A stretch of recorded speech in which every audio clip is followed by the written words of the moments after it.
ത്രിയേക ദൈവത്തിന് സ്തുതി. ഇന്ന് മാർച്ച് 25, വലിയ നോയമ്പിൻ്റെ 24-ാം ദിവസം, വിശുദ്ധ ദൈവമാതാവിൻ്റെ വചനപ്പ് പെരുന്നാൾ ദിനം. സുറിയാനി സഭയുടെ കലണ്ടർ വർഷത്തിൽ ഒരു വർഷം ഏറ്റവും കൂടുതൽ പെരുന്നാൾ കൊണ്ടാടുന്നത് പരിശുദ്ധ ദൈവമാതാവിൻ്റെതാണ്. അതുമാത്രമല്ല, നമ്മുടെ ആരാധനകളിൽ ദൈവനാമം കഴിഞ്ഞാൽ ഏറ്റവും കൂടുതൽ ഓർക്കപ്പെടുന്നതും വിശുദ്ധ ദൈവമാതാവിൻ്റെ നാമമാണ്. കാരണം ദൈവത്തിൻ്റെ രക്ഷാകര പദ്ധതിയിൽ അവൾ വഹിച്ച പങ്ക് അത്രമാത്രം അദ്വിതീയമായിരുന്നു. മനുഷ്യവർഗത്തിൻ്റെ വിമോചനത്തിനായി മനുഷ്യാവതാരം ചെയ്ത ദൈവത്തെ പ്രസവിച്ച ദൈവമാതാവിൻ്റെ ജീവിതം കൃപയുടെ നിറവാണ്. കൃപ ദൈവത്തിൻ്റെ ദാനമാണ്. വിശുദ്ധ മറിയത്തിൻ്റെ ജീവിതം നിരവധി പ്രതികൂലതകൾ കൂടിയുള്ള മുന്നേറ്റമായിരുന്നു.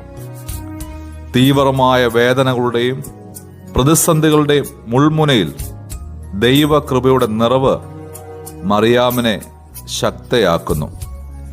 ഇതാ ഞാൻ കർത്താവിന് ദാസി, നിന്റെ ഇഷ്ടം പോലെ ഭവിക്കട്ടെ എന്ന മറിയത്തിൻ്റെ സമീപനം പ്രതിസന്ധികളെ അതിജീവിക്കാനുള്ള സമ്മതമാണ്. ദൈവഹിതത്തിന് സ്വയം സമർപ്പിച്ചതിനാൽ മറിയം ഭാഗ്യവതിയും ദൈവമാതാവും ആയിത്തീർന്നു. യേശുവിൻ്റെ ജനന പ്രഖ്യാപനം മുതൽ ക്രൂശ് മരണം വരെ അത്യന്തം കയ്പേറിയതും അപമാനകരവുമായ അനുഭവങ്ങളിലൂടെയാണ് മറിയം കടന്നുപോയത്. സ്വന്തം മകൻ ക്രൂശിൽ മരിക്കുന്നതിന് ദൃക്സാക്ഷിയാക്കേണ്ടി വന്നു.